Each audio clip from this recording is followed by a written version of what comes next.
It's me, Cliffhanger, with fun facts about the Bible.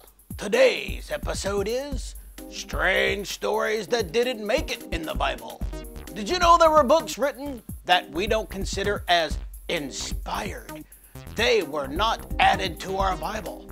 There was one book called the Gospel of Thomas. In this book, it talks about Jesus as a boy.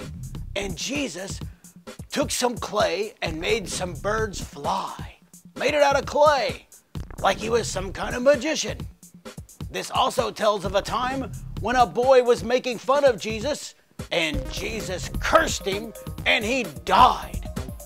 That's not like Jesus. That's why it's not in the Bible.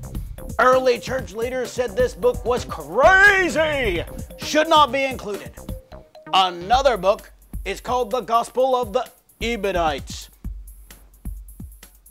They said that Jesus was just a man, not God. And when he was baptized, God adopted him. Not true. That's why it's not in the Bible.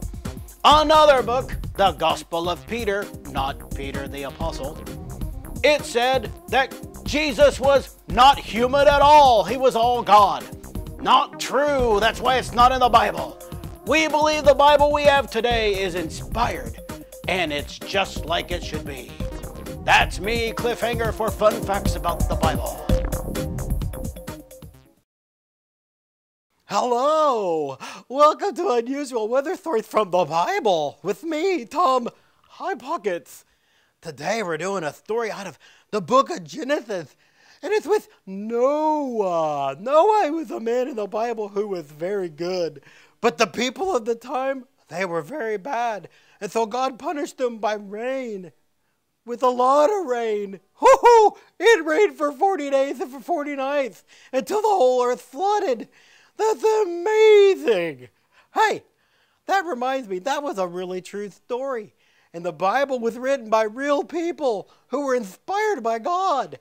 And that brings us to our memory verse.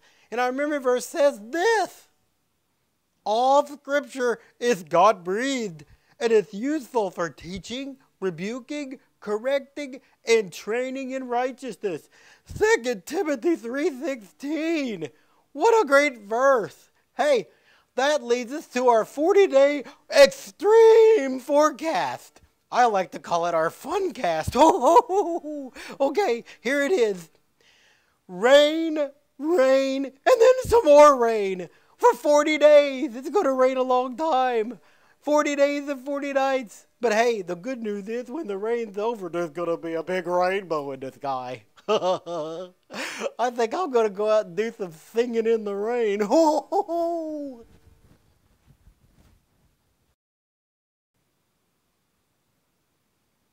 You know, there are a lot of stories in the Bible. I mean, a lot.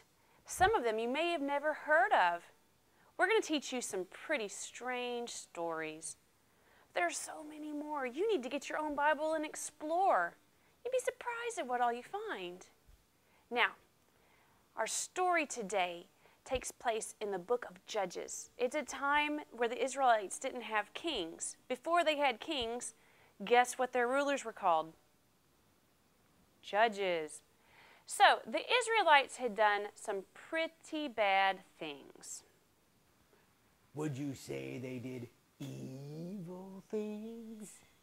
God gave the nation of Israel over to the nation of Moab, and their king's name was Eglon. Eglon? What kind of name is Eglon?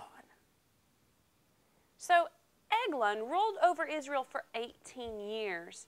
During that time, the people of Israel cried out to God for help, and he sent them a man named Ehud. Ehud?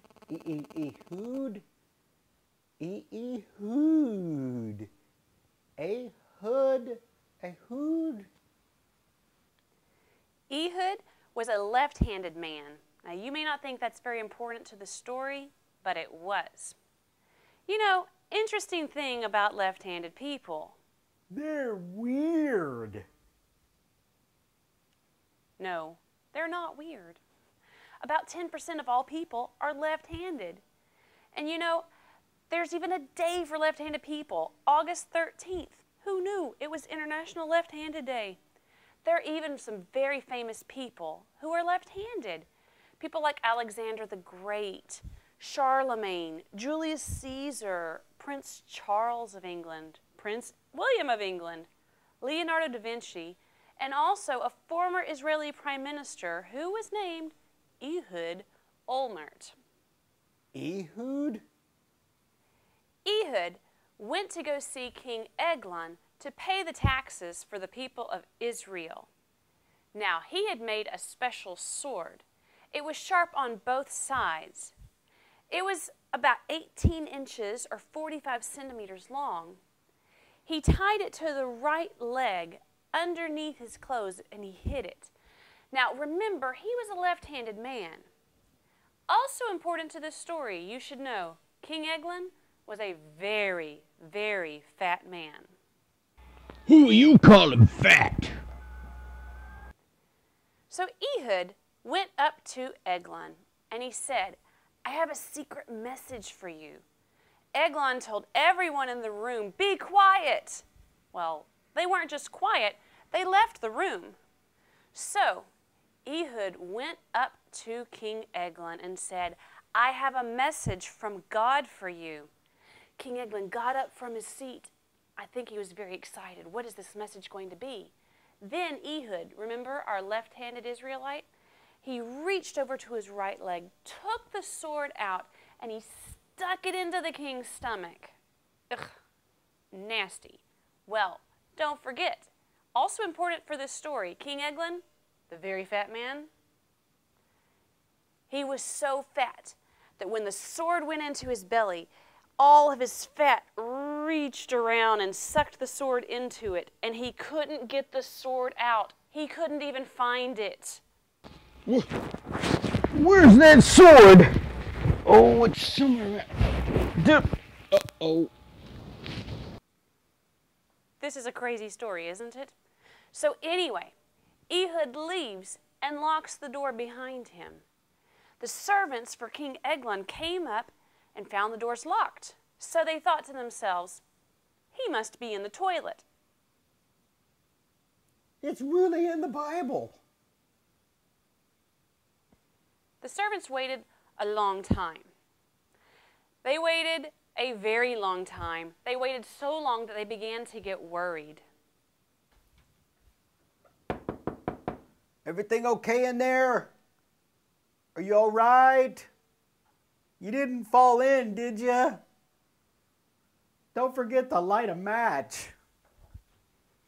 The servants finally found a key and they opened the door.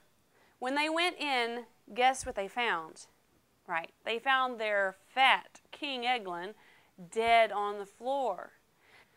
In the time that they were waiting on the king, Ehud got away safely.